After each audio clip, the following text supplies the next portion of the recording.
Yeah, man, it's the 10th of November 2024. So I haven't been on in a couple weeks, but I hope you guys can forgive me. There's a lot going on all the time. And with this gang stalking thing, it really never quits. They never quit. Some days they kind of back off a little bit, but the couple of persistent ones that never go away, they're always available to reply if you were to think, haven't heard them in 5 minutes. Oh, they got something to say about that. So, there's a few of these gang stalkers over the years, part of the overall group that I've dealt with that I knew to begin with. And they're not really a part of the day to day that I know of. They may have something to do with some things behind the scenes, but they're not the people that I'm dealing with on the day to day. They use broadcasts for torture and the artificial telepathy and all that kind of stuff. But and there's some people that think, I should just kind of let that go and try to be cordial with these people and somehow open a relationship or something like with these people that I used to know. And they've been cut off for like decades or a decade. And they'll continue to be cut off until the day that I die. They'll be cut off. And there's no other option in my mind. There's a certain line that you cross when you do something so horrible to somebody that it never recovers. And it doesn't matter how close you were before or what ties you to that person. It's just, that's it. And it doesn't matter anything else. Nothing matters. So there's like a 0% chance that I would ever associate at all. There's not even an opportunity to be cordial or say hello or pretend like nothing happened or any of that, because I'm not even going to put myself in a situation where I'm anywhere around these people. Not ever. Not ever. Not by choice. And it doesn't matter the cost. Okay, if it costs you, knowing this person or that person or some other person that was just collateral damage, I guess, to the circumstance, and it's not your fault, then what are you really supposed to do? What are you really supposed to do? If you have 10, 20 people in your life that care about you, that you care about, that are part of your life every day, and then are you supposed to risk all of that for everybody that you care about and everything that you've worked for to build your life to whatever it is, and risk all of that to try to associate with some person from your past that has to do with gang stalking? No, not even a little bit. You may as well call them your enemies for the rest of your life. Anybody that tries to go to war with you, tries to have you killed, or tries to destroy your life, especially for their own personal gain or for whatever reason. Okay, you can never go back on that. You always have to be wary and cautious about that person. And you can't put yourself in a situation that could give them some upper hand to destroy all that you've worked for after you recovered from what was supposed to be the unrecoverable defeating of your life or the death of you. But yet you pull through to the other side and you start to build up. And then you build up to something greater than even what they are, or the whatever they think they have achieved. And, really, people that are gang stalkers are their mentality and the kind of people that they are, they're not going to be very successful in life. They don't have the right mentality for any of that. So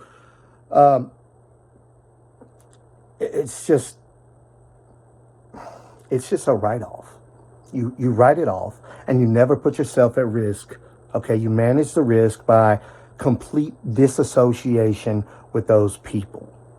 Even if they're not involved with the day-to-day now, if somebody has been involved with, and you're sure of it, if you're absolutely certain of it, especially the people that you're close to, and like somebody that was just some normal idiot and then became like somebody with like hosting packages and virtual devices and doing weird stuff with computer hacking, but they never even had a computer. and suddenly they do that, and you find out that they were involved with this group of people that have neural monitoring, doing gang stalking, and that they're behind some of these plots that are against you for their own benefit. And somebody that can do that kind of thing, even if they think they're a changed person, you have to remember who they are. You have to remember what place they're in as far as related to your life. They want to destroy you. They wanted to. And at that point, you have to always treat that as such. And the day still will come. I've never given up that. And I'm quite certain that the truth will come out eventually. And I'm patient with that. That's one thing that they've taught me is to be able to manage my emotions and to have patience. Because if you don't, you're done. You're done. You act out emotionally and do something, and then they win, because then you're laying in a jail cell or dead, and they get to do whatever they want to you with broadcast or own all of the live streams they've ever done about you and never get in any kind of trouble or have any consequence for what they did to you. But if you come out the other side and you have patience and you learn how to manage your emotions, and they've forced me to have to become so much greater of a person. And I'm sure it wasn't their intention, but they force you to become like somebody who's just unfazed by almost anything. And a lot of it is just the constant mental anguish of them attacking you with the blah, blah, blah. They always got something to say, knowing what you're thinking, commenting on every private thought in your mind, and those kind of things. And anybody that knows me like closely, like on a day-to-day basis, like people from some of the jobs that I do, or some of the even like professors or like just associates, people that I know in day-to-day life, most of them, they don't know anything about, you know, what I've talked about over the last decade on here and what I've went through. And they would tell you that I'm a perfectly stable, logical, reasonable, intelligent person. And people like me in general. And you know, it's just crazy what we have to go through and how bizarre it is. And in trying to explain it, to even come out on like public internet and talk about the things dealing with remote neural monitoring and gang stalking and how they're doing all this EMF broadcast stuff. But, you know, on another note, we have an opportunity, a kind of anti-establishment cabinet coming into the offices, you know, and there's a lot of good people involved with that, and maybe we can get some of that stuff kind of out in the open a little more. I wouldn't be surprised if maybe some more people start talking about it. But and I have found lots of stuff with people talking about it, but on the internet, but it hasn't hit like mainstream yet. And it's because, you know, 99.99% of people have never heard of it or dealt with it, or at least don't know that it's happening to them, if it is, because most people have never experienced remote neural monitoring. And there's a small number of people that actually have access to neural monitoring, as far as like regular people. But there is regular people, like normal day-to-day people. You could get it. I could get it. I've met plenty of people that have it. I've had people give me the confirmations that I need, that I was 100% correct, even though even if you, especially with this whole scenario, you know, you see something or you hear something, and seeing and hearing isn't necessarily believing, because it's so bizarre. But there's been a lot of things over the last decade, and several people, quite a few people, some big time people that have been that have given me some confirmations. You know, even when I used to be on SoundCloud talking about this stuff before YouTube, and there was several people that were pretty famous then there's a couple of them that are super famous now. There's somebody I used to talk to fairly regularly. They used to listen to me talking about this on SoundCloud that is now a superstar selling out shows every week. I don't have to. I don't want to say who it is, but yeah, I'm sure you probably could see a bunch of comments back and forth on my old stuff if you looked at it. And there's been a bunch of those kind of people, and there's some people that were willing to kind of associate and be like, great job talking about this when nobody else will. The last couple weeks, it's been a little frustrating. I get worried, okay, and what worries me is that some of these attacks and I've talked about this a lot of times, but when it hurts so bad, that it's causing damage to your body. And the last thing that I would want to see happen is for me to just come up with some kind of weird cancer from being radiated with broadcast saturating into my skull or something. Give me some kind of weird cancer and I just die and nothing ever happens. I want to live to see the day. I want to live to see the day when it all comes out and I can say, yeah, see, and I'm not going to really hold it against people that are close to me or that are related to me or something like that. I didn't believe all of this stuff. And because it's not their fault if they don't believe it. They don't understand. They'll never understand unless it happens to them. And I don't blame them. I probably wouldn't understand either if it hadn't happened to me. I know you guys understand because every single day, many people in my comments saying this is exactly what happens to me. You're exactly talking about the things that I go through. And it's because they're using the same system, neural monitoring and gang stalkers, the way that it works with mind control to be able to receive you and say stuff to you and all of that. It promotes a certain type of abuse. And when they want to do the live streams, when they put out the show about your life and them harassing you or bothering you or whatever, like it's very similar, the way that they do each of us. And they all have different tactics and techniques, but in general, it's the same because it's the way that the technology works. It's like we all drive cars, but some people drive different than other people, but cars all work the same, right? The technology works the same. And they use it a little different. But when you hear people say, oh, no, it's different with me, it's different. Well, they use it different.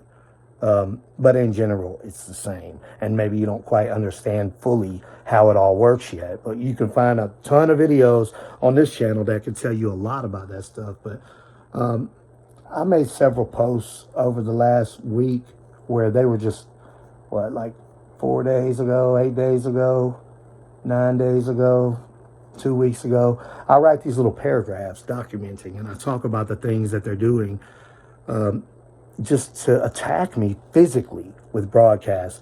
One of the biggest things is when I wake up. And I wake up several times in the night because they're just all over me with broadcasts. And you can tell from the weird dreams. And when you wake up, you have broadcast stuff, it's almost like particle matter. Like you can't wipe it off really, but you can feel like, ugh. And it's all over your eyes and over your face. You have to literally go wash your face off. And it's like they have you connected with broadcasting while you're asleep. It's almost like they're using your mind for the host server for you. And it allows them to do these EMF broadcasts where they're on mind control connected to their little holograms, and they got you connected to some kind of hologram or some kind of broadcast, or they're using your mind, or however they're having you involved. And some people call it dream manipulation.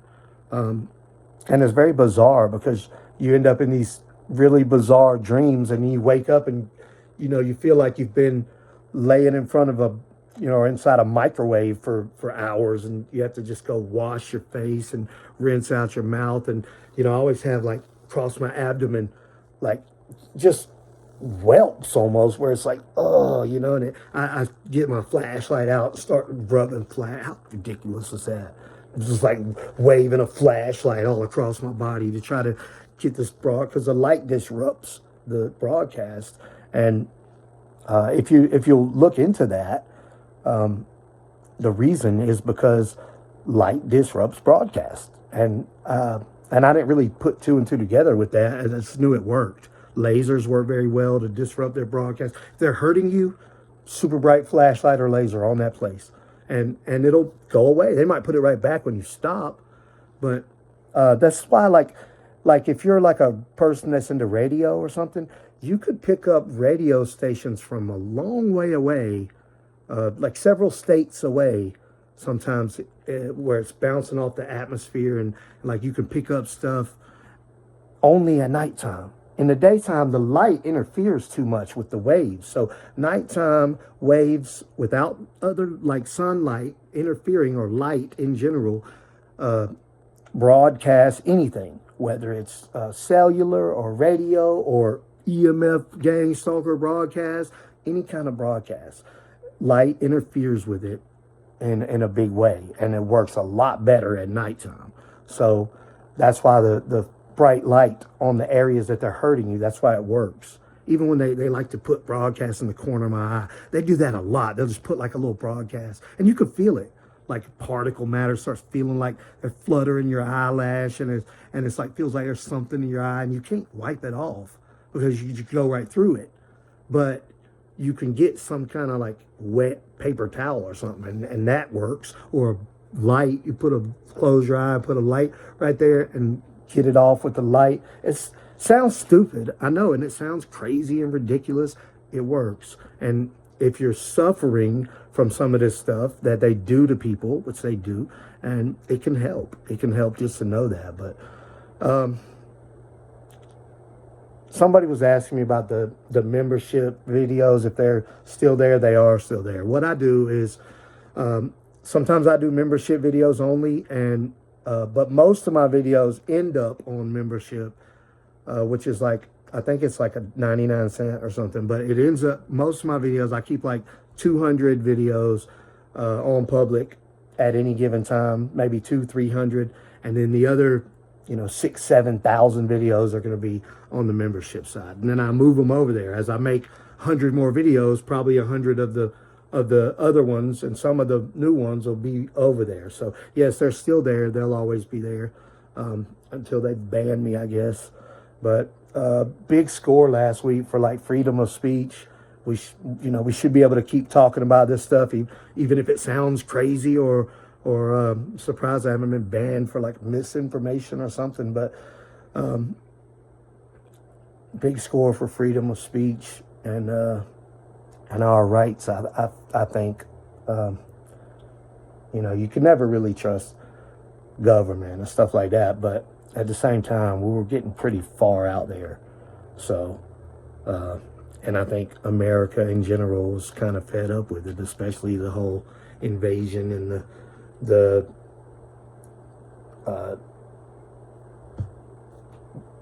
just the disconnect from reality about a lot of things. So, but anyway, hopefully we can connect this bizarre reality that's going on with us. And I don't expect any politicians or any party or either side or anybody to help us in this aspect, but I would say that we have a better chance now than we did. And it's still about us learning the physics, learning mainly computer stuff. I'm still doing the computer science college stuff, and I'm about almost 3 years into it now, and I'm started on my second degree, and I'm just really trying to get through it at this point. Like, I want to learn as much as I can, but I also work a lot, so I don't have the time to focus and study as much as I want to, but I'm still not stopping. And long term, I mean, I hope to really maybe lean into a more professional type of podcast, or, videos that have more people talking about things in a more professional setting, moving into more knowledge about the computer things to talk about. I study finance and stuff like that all the time, and I think you guys should do all of that too. And I know it's difficult to deal with what we go through, and a lot of people say, "Oh, I can't work, I can't do nothing. All I can do is just try to do something." The more you do, the better you feel. Sometimes you just need to start with some small goals and get some wins. And when you win a little thing, and then you feel like you can win, it's psychological. Anything gets the momentum going. And so, anyway, I guess that's about it for now. I appreciate you guys sticking with me through all these years, and I'm sure I'll be back again soon. So you guys do everything you can, and hit me in the comments, and I'll comment back. Thank you for watching.